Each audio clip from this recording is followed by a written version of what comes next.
বলছি আজকে আমি লম্বা বক্তৃতা করতে বসি নাই, আমাদের সময় সম্বন্ধের কথা শুনবো। আমাদের সংস্কারের প্রশ্নে হাত দিতে হবে, সংস্কারের শুধু উপর তলায় নয়, নিচের তলায়। বিচারপতিদের ক্ষমতা কত থাকবে, প্রধানমন্ত্রীর ক্ষমতা কত থাকবে, এগুলো সবই উপর তলার ব্যাপার।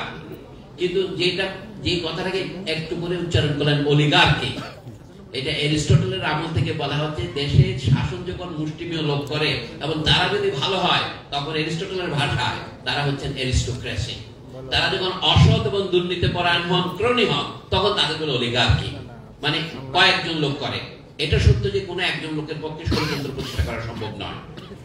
এমনকি ফ্যাসিবাদও একটা দল গঠন করে। অনেকে প্রশ্ন করেন, ডক্টর জাহিদুর রহমান সেদিন বলেন উনি ফ্যাসিবাদ দল পছন্দ করেন না, কিন্তু ফ্যাসিবাদ দলের ক্ষেত্রে একটা গুরুত্বপূর্ণ প্রশ্ন হচ্ছে যখন কেউ জনপ্রিয় কোনো ভাবাদর্শের উপর ভিত্তি করে ক্ষমতায় আসার পরে অন্যদেরকে সেই জনপ্রিয়তা ব্যবহার করে তাদেরকে নির্যাতন, নিপীড়ন এবং একদলীয় শাসন প্রতিষ্ঠা করে।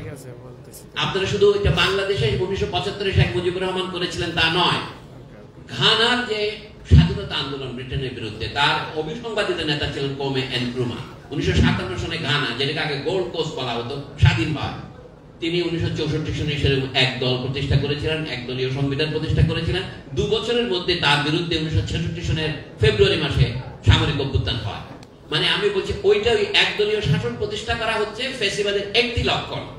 কিন্তু একদলীয় শাসন প্রতিষ্ঠা না করে যে ফ্যাসিবাদের শাসন প্রবর্তন করা যায়, শেখ হাসিনার গত 15 বছরের শাসন ছিল তার প্রমাণ। আমরা সেইটাকে যখন উচ্ছেদ করতে সক্ষম হয়েছি, আমি বলবো উদাহরণের মাধ্যমে ভবিষ্যতে আমাদের কতগুলি বিষয়ে ন্যূনতম ঐক্যমত হতে হবে এবং এই ঐক্যমতের জন্য যত সময় আমাদের দরকার ততটুকু আমরা নিব। কিন্তু সেই সময় অনন্তকাল হতে পারবে না, কারণ মানুষ যদি অনন্তকাল ধরে অনির্বাচিত সরকারের অধীনে থাকতে রাজি হতো তাহলে তো শেখ হাসিনার অধীনে থাকলেও পারতেন। আর ক্ষমতা নিজেই মানুষকে খানিকটা দূষিত করে তোলে। যদিবা সৈয়দা রিজওয়ানা হাসান বলে গেছেন যে এটা আমরা নিজেরা যদি নিজেদের স্বভাব না বদলাই তাহলে পলিথিনের ব্যবহার অথবা হর্ন দেওয়া বন্ধ হবে না। কিন্তু এটা ঠিক যে উপর থেকে চাপিয়ে না দিলে যে মানুষ দীর্ঘদিন ধরে দাস আসে সে দাস থাকতেই পছন্দ করে। এই যে নাপিত বা যে কৃষক বা যে আগের অবস্থা ভালো ছিল, এখানে দুটো কথা আছে। স্বাধীনতা জিনিসটা সবসময় বিপজ্জনক, কারণ প্রতি মুহূর্তে আপনাকে সিদ্ধান্ত নিতে হয়। দাসত্বের দিকটা অন্তত একটা দিক ভালো, নিরাপদ থাকেন আপনি। অর্থাৎ আপনাকে যা মারবে তা মারবে, যা কাজ করার তা কাজ করাবে, কিন্তু আপনার খাদ্য কাপড় চোপড় দাস মালিকরা যাবে। আমি ব্রিটিশ আমলের কথা বলি, 19বিংশ শতাব্দীতে ভারতের সাধারণ মানুষের জীবনযাত্রার মান যদি 31 পয়সা হয়, আমেরিকার দক্ষিণাঞ্চলে যারা দাস ছিল তাদের জীবনযাত্রার মান ছিল $1। দাদাভাই নওরোজির পভার্টি এন্ড আনব্রিটিশ রুল ইন্ডিয়াতে উনি লিখেছেন যখন জেলখানায় একজনকে যা খাবার দেওয়া হতো ভারতের জনগণের সাধারণ জীবনযাত্রার মান ছিল তার চেয়ে কম। আমাদের এখানে বিশ্ববিদ্যালয়ের ছাত্ররা অনেক বেশি সুবিধাভোগী, যারা হলে থাকেন অন্য মানুষের তুলনায়, তাদের মধ্যে জীবনযাপনের মান সম্প্রতি এক সমীক্ষায় প্রকাশ পেয়েছে 1800 কিলো ক্যালোরির মতো খাদ্য তারা গ্রহণ করতে পারে, যেখানে সাধারণ দারিদ্র সীমার মান হচ্ছে 2200 কিলো ক্যালোরি। এতে বোঝা যায় আমাদের এখানে সংস্কারের অনেক গোড়ায় হাত দিতে হবে, জীবনযাত্রার মানের হাত দিতে হবে। আর দারিদ্র সম্পর্কে যে সমস্ত তথ্য আমাদের পরিসংখ্যান ব্যুরোগুলো প্রকাশ করেছে, দুর্নীতি যখন পরিসংখ্যানে প্রবেশ করে তখন আমরা একটা ভুল চিত্র পেতেই থাকি। বলছে দেশে 20% জন লোক চরম দারিদ্র সীমার নিচে বাস করে, কিন্তু গ্রাম অঞ্চলে আমরা খবর পাচ্ছি 80 থেকে 70% লোক ঠিক দুবেলা পেট ভরে খেতে পারছে না দেশের বিভিন্ন অঞ্চলে। যদিও আমরা প্রচার করেছি মঙ্গা আর নাই, দুর্ভিক্ষ আর নাই, এগুলো খানিকটা গাল গল্প। এগুলো ভালো তথ্য যদি আপনি জোগাড় করতেন। আমি অন্যান্যদের মধ্যে এই সরকারের একজন উপদেষ্টা যিনি একজন মুক্তিযোদ্ধা ছিলেন, তিনি নিজে আমাকে বলেছেন তারা যে তথ্য পাচ্ছেন সেটা হচ্ছে ভয়াবহ গ্রামাঞ্চলে। উনি ওনার কথা উদ্ধৃত করে আমি বলছি, নামটা আপাতত বলছি না, উনি বলছেন উনি দুর্যোগ ব্যবস্থাপনা মন্ত্রণালয়ের দায়িত্বে আছেন অন্যান্যের মধ্যে। আমাকে বলছেন যে এই দারিদ্র হচ্ছে একটা স্থায়ী দুর্যোগ, তো আমরা আমাদের সংস্কারের মধ্যে সেটাকে হাত দেবো। আমি বলছেন যে অন্তর্বর্তী সরকারকে কাজ করতে হবে, পরবর্তী নির্বাচিত সরকারগুলো কি কাজ করবে তার ইশতেহারটা কোথায়। এখন জনগণের সাথে যে প্রতিশ্রুতি দিতে হবে সেই প্রতিশ্রুতির মধ্যে অন্তত ন্যূনতম এই জিনিসটা থাকা দরকার, রাজনৈতিক দলগুলি অন্তত নিজের ভেতরে গণতন্ত্র প্রতিষ্ঠা করবে। তাহলে এখানে নাসিরউদ্দিন পাটোয়ারি সাহেবের বক্তৃতা যে হাততালি দেখতেছিলাম যে পরিবারতন্ত্র এই দেশে চলবে না, তো এই দেশে পরিবারতন্ত্র যে না চালাতে চান কোন সংস্কারটা করতে হবে? প্রত্যেক দলের ভিতরে যদি আপনি গণতান্ত্রিকভাবে নেতা নির্বাচন না করেন তাহলে তো আপনার পরিবারতন্ত্র থেকে আপনি মুক্তি পাবেন না। আসুন আমরা সবভাবে বলি, রাজনৈতিক দলগুলো তাদের পয়সা কড়ি কোথা থেকে পায়, তাদেরকে কারা দান করে, কোন কন্ট্রাক্টর দান করে, বিদেশি কত দান করে, দেশি কত দান করে, তার তালিকা প্রকাশ করা হোক। নির্বাচনের ক্ষেত্রে আমি এই কথা বলে শেষ করব, ভবিষ্যতের যে কোনো নির্বাচনে আমরা তিনটি সংস্কার বাধ্যতামূলক মনে করি। একটা হচ্ছে ভোটারের সংস্কার। এই ভোটার তালিকায় যে জালিয়াত করা হয়, এটা আমরা শুনেছি গত 2006 সনের আগে থেকে। তারপরে পরবর্তীকালে তো আপনারা দেখছেন মানুষ তো বিনা ভোটে নির্বাচিত হয়েছে, নির্বাচন হয় না, রাত্রে ভোট দিয়েছে। এদিকে একটা জিনিস প্রমাণিত হয় না, যার ভোট সে কেন দিতে পারবে না। এইটা যার ব্যাংকের টাকা সে যদি তুলতে পারে, যদি আমরা প্রত্যেক মানুষকে, তৎকালীন বাংলাদেশ ব্যাংকের এক অথর্ব অযোগ্য গভর্নর বলেছিলেন না, আমি সকলকে 10 টাকা করে অ্যাকাউন্ট খুলতে দেবো কৃষকদেরকে। আপনি একটা ভোটারকে যদি অ্যাকাউন্ট করেন, তার ভোট তিনি না দিলে সেই ভোট কখনোই হবে না, কিন্তু আপনার ভোট দেওয়া হয়েছে, আপনি চলে যান, এটা যদি বলতে পারে, তাহলে তো সেখানে ভোটার ব্যবস্থা সংস্কার হলো। ভোটারের ক্ষেত্রে আসে একটা জিনিস লক্ষ্য করেছেন, আমাদের সংবিধানে সব কথা আছে, শ্রেণী কথাটা শুধু নাই। জাতি, ধর্ম, লিঙ্গ, বর্ণ নির্বিশেষে ভোটার তালিকা তৈরি করতে হবে, আলাদা করা যাবে না। ওখানে কিন্তু যে শব্দটা অনুপস্থিত সেটা হচ্ছে শ্রেণী। দেশে তো শ্রেণী বিভেদ আছে, এই জন্য বলে নির্বাচনে দাঁড়াতে পারবে কে? আপনাদের বিপুল পরিমাণ অর্থ ব্যয় না করলে নমিনেশন পাওয়া যায় না, এটা সকলের জানা কথা। এটার অবসান হবে কিভাবে? বিপুল পরিমাণ অর্থ খরচ না করলে নির্বাচনে প্রচারণা চালানো যায় না। কারণ এই সংস্কার কেন আমরা একমত হতে পারবো না যে নির্বাচন করার সময় আলাদা কোনো প্রচার পত্রের দরকার হবে না, নির্বাচন কমিশনই সমস্ত প্রচার করবে, সবার নামের আবদার অনুসারে, বয়স অনুসারে প্রচার করবে, রেডিও টেলিভিশনে তাদেরকে ভাষণ দেওয়ার জন্য সমান সুযোগ দেওয়া হবে, দল অনুসারে অথবা প্রার্থী অনুসারে। আর এখন যে সমস্ত বলা হচ্ছে ইংরেজিতে, এগুলি বলে রেড হেরিং, আসল সমস্যা থেকে দৃষ্টি সারাবার জন্য অন্য সমস্যা নিয়ে যাওয়া হচ্ছে। আমাদের মেম্বার সংখ্যা 300 জায়গায় 400 করলে কি এমন পরিবর্তন হবে? নারী মেম্বারের সংখ্যা এখন 50 হচ্ছে, সেটা 100 করার প্রস্তাব শোনা যাচ্ছে। 100 টা 400 করলে কি পরিবর্তন হবে যদি ভোটার ব্যবস্থায় পরিবর্তন না আসে? আপনার তো যেই লাভ সেই কতই থাকবে। আচ্ছা, এক পক্ষের জায়গায় দুই পক্ষ, এটা আমাদের একটা বড় সমস্যা নয়, এটা একটা সমস্যা বটে। আচ্ছা, আমি এমনও শুনতে পাচ্ছি যে উচ্চ কক্ষটা কিভাবে নির্বাচিত হবে। সমানুপাতিক ভোট কথাটা শুনতে খুব ভালো লাগে, কিন্তু আমি সবার সামনে প্রশ্ন তুলছি, তাদের পরিবর্তনটা কি হবে? আমরা একটা জিনিসের কথা কেউ স্বীকার করছি না, দেশের নানা শ্রেণীর মধ্যে যে বৈষম্য আছে সেটা কখনোই আমরা স্বীকার্য অথবা করণীয় একটা কর্তব্য হিসেবে মনে করছি না। বরঞ্চ দেশের বিভিন্ন অঞ্চলের মধ্যে যে বৈষম্য আছে, যে বৈষম্যের বিরুদ্ধে আন্দোলন করে বাংলাদেশ স্বাধীন হয়েছে, এই দেশের নানা অঞ্চলের মধ্যে বৈষম্য বিরাজমান কিনা। আমরা তো সব ক্ষেত্রে আমেরিকানদেরকে অনুকরণ করি, এই ক্ষেত্রে অনুকরণ করতে অসুবিধা কি? আমেরিকাতেও তো দ্বিকক্ষ আছে, ভারতেও তো দ্বিকক্ষ আছে, পাকিস্তানেও তো দ্বিকক্ষ আছে। কাজে দ্বিকক্ষের বিরুদ্ধে কিছু আমি বলছিলাম, তাহলে উচ্চ কক্ষটা কিভাবে নির্বাচিত হবে? সেটা যেন সমানুপাতিক নির্বাচিত হতে হবে, কথা বললাম। তাহলে নিচেরটা সমানুপাতিক হবে না কেন? দুই ক্ষেত্রে দুই আদর্শ কেন? যদি দুটো নির্বাচিত হয় একটা পদ্ধতি হতে পারে। বাংলাদেশের নিম্ন কক্ষ যদি 300 আসন হয়, 300 কে বাড়িয়ে আপনি 600 করেন, এটা নিয়ে আমার বেশি মাথা ব্যথা নাই। এটা জনগণের সম্মতি অনুসারে আমরা ছাড় দিতে গ্রহণ করতে প্রস্তুত আছি। উচ্চ কক্ষটা কেন এলাকা ভিত্তিক হবে না? এখন ধরেন ঢাকা শহরের মেট্রোপলিটন এলাকায় 15টি সংসদীয় আসন, কারণ এখানে জনগণের ঘনত্ব বেশি, মানুষের সংখ্যা অনুসারে হয়। আমেরিকায় যেমন ক্যালিফোর্নিয়া মানুষ বেশি, নিউ ইয়র্কে মানুষ বেশি, অনেক ভারতে ইউপিতে মানুষ বেশি। কিন্তু যদি আমরা প্রত্যেক জেলায় বাংলাদেশে দুটো করে আসন করি, তাহলে উচ্চ কক্ষে 128টি আসন হবে। আপনি যদি 3টে করে করেন 3 গুণ হবে।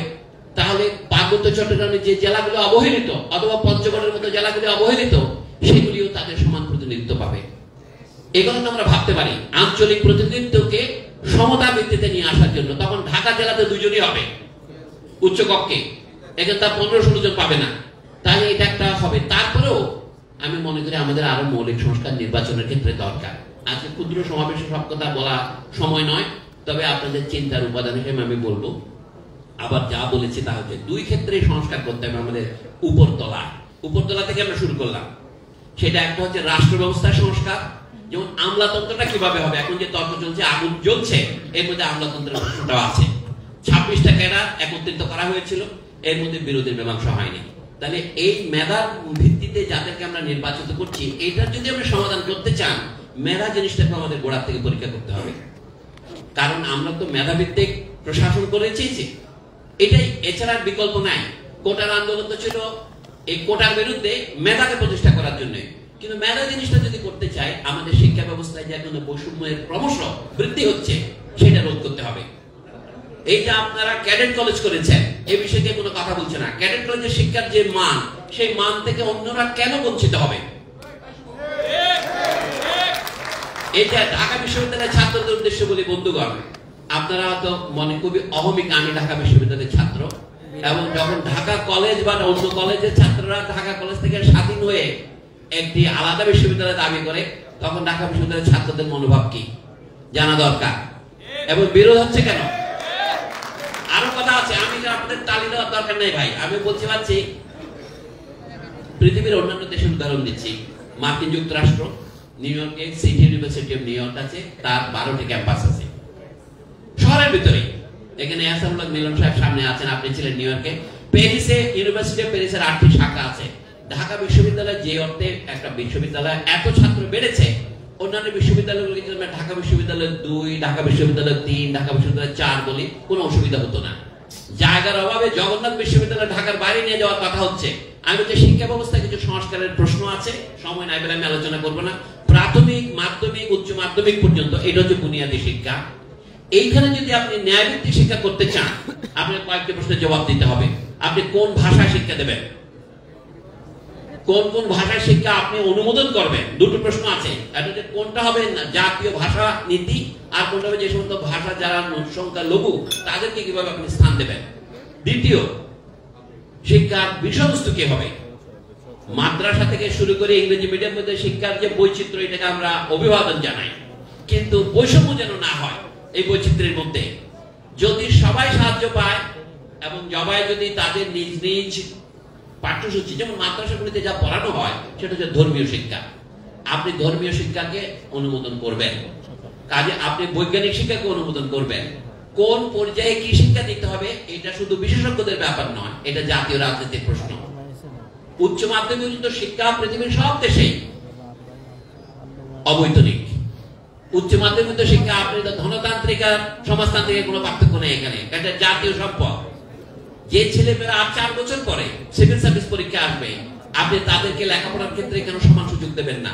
তাহলে জাতীয় পরীক্ষা যে প্রতিযোগিতামূলক পরীক্ষা হচ্ছে, সেটাতে বৈষম্য থাকবে না, তা গ্যারান্টি দেওয়া যাবে না। এখন শেষ কথা বলি, এখানে আপনারা তো সবাই উদ্ধৃতি দিয়েছেন, প্রধান উপদেষ্টার কথা বিরোধিতা করলে হয়তো আশা করি আপনারা কিছু অমত করবেন না। এই যে আমরা কথাগুলি বলতে ভালো লাগে, আমরা সবাই একটি পরিবার, কথাটা কি সত্যি না? আচ্ছা, পরিবার এক ক্ষেত্রে আমরা একটা জাতি, আমাদের মধ্যে একটা জাতীয় ঐক্য আছে, এই অর্থে ঠিক আছে। কিন্তু যখনই সংস্কারের প্রশ্ন আসে, যখনই নির্বাচনের প্রশ্ন আছে, তখন আমাদের মধ্যে প্রতিদ্বন্দ্বিতা আছে, প্রতিযোগিতা আছে। পরিবার বলা হয়, পরিবারের মূলনীতি যদি ভালোবাসা হয়, নির্বাচনের মূলনীতি হচ্ছে প্রতিদ্বন্দ্বিতা, স্বার্থ। বিশেষ করে যখন নিচের তলায় যাব অর্থনৈতিক ক্ষেত্রে, সেখানে হচ্ছে শ্রেণী স্বার্থ। শুধুমাত্র কার্ল মার্কসের অনুসারী হওয়ার দরকার হয় না আজ পর্যন্ত জগতের যত ইতিহাস, তার শ্রেণী সংগ্রামের ইতিহাস, এটা বলার জন্য আপনিও বলতে পারবেন। আমি বলছি যে দেশের ব্যবসায়ীরা ব্যবসা করার সুযোগ পাবেন, পুঁজির বিনিয়োগ, পুঁজির বিকাশ এবং পুঁজির বিবর্ধন, এটা আমরা বিরোধিতা করি না, কিন্তু সেটা হতে হবে রেগুলেশন বা দেশের আইনের অধীনে। আইন বহির্ভূত যে পুঁজির সঞ্চয়ন এখানে হয়েছে গত 50 বছরে, এবং যার ফলে যে সামাজিক বৈষম্য তৈরি হয়েছে, তার কয়েকটা বহিঃপ্রকাশ কি। বাংলাদেশ তো বলা হয় 52 সনের ভাষা আন্দোলন, 48 সনের ভাষা আন্দোলন থেকে হয়েছে। 21শে ফেব্রুয়ারির গান পেতে আপনার সকলে গানা, মোদের গরব মোদের আশা, আমরি বাংলা ভাষা গান, কিন্তু কি হচ্ছে বাংলা ভাষার এখন? এই সমস্ত প্রশ্ন হয়তো অন্তর্বর্তী সরকারের করণীয়ের মধ্যে পড়ে না, কিন্তু ভবিষ্যতে জন্য এগুলো তুলতে হবে। শিক্ষা ক্ষেত্রে সংস্কার যদি করতে চাই, মনে রাখতে হবে জাতি এবং পরিবারের মধ্যে পার্থক্য আছে। পরিবার হচ্ছে ভালোবাসার নীতিতে প্রতিষ্ঠিত, আর জাতি এবং জাতীয় সমাজ প্রতিষ্ঠিত হচ্ছে স্বার্থের ভিত্তিতে।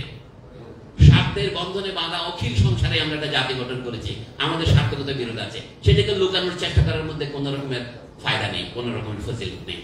এটা বোধহয় আমাদের উপলব্ধি করা দরকার। আমি কোনো কথাগুলি মুখস্থ করে বলতে আসি নাই, আপনাদের কথা শুনে যা বলার দরকার মনে করলাম। সেটা আমার কাছে যেটা আপত্তিকর কথা মনে হলো, সেটা হচ্ছে জাতি একটি পরিবার। কেন আপত্তিকর? এটা সত্য নয়। জাতি হচ্ছে স্বার্থের বন্ধনে তৈরি করা একটা সমিতি, যেখানে আমরা পরস্পরকে ভোট দেব। পরিশেষ কথা হচ্ছে, পৃথিবীর সব দেশেই একসময় ভোটাধিকার অনেক উপরের দিকে ছিল। রাষ্ট্রপতি হলে বাংলাদেশেও 35 বছর বয়স হইতে হবে, সংসদ সদস্য হলে 25 হইতে হবে, ভোট দিতে পারতাম আগে, আমরা 21 বছর হলে আমরা এটা 18তে নামিয়েছি। আজকে প্রধান উপদেষ্টার বক্তব্য যা শুনলাম ইউটিউবে, আমি তো এখানে ছিলাম না, মনে হলো 17 বছর পছন্দ করেন। আমি তো মনে করি ইস্ট ইন্ডিয়া কোম্পানি তার রাইটারটা যখন এদেশে পাঠাতো, রবার্ট ক্লাইভ, ওয়ারেন হেস্টিংস, এদেরকে পাঠাতো 16 বছর বয়সে। কাজে আপনারও কমাইতে পারেন, সেটা বড় ব্যাপার নয়। তবে জগতে সব জগতের নিয়ম হচ্ছে, আমাদের দেশে বিয়ের বয়স ঠিক করা হয়েছে কি, ছেলেদের 21, মেয়েদের 18। তো আপনি যদি এটা 17 করতে পারেন, তরুণদের হাততালি পাওয়া যাবে, কিন্তু অবশ্যই ভোটারের সংখ্যা বাড়বে। আমি সেটার বিরোধিতা করবো না, আমি দরকার 16 করার পক্ষপাতী হব, কিন্তু বিনা ভোটে উচ্চকক্ষ নির্বাচন করা যাবে না। ধন্যবাদ। ধন্যবাদ ডক্টর সলিমুল্লাহ খান। একটা ইস্যু আমাকে নিয়ে উদ্ধৃত করেছেন, আজকে আলোচনা করবো না, কিন্তু একটা ছোট্ট অপিনিয়ন, আমরা কোনো একদিন এই আলোচনাটা মনে করা লাগবে, বিশেষ করে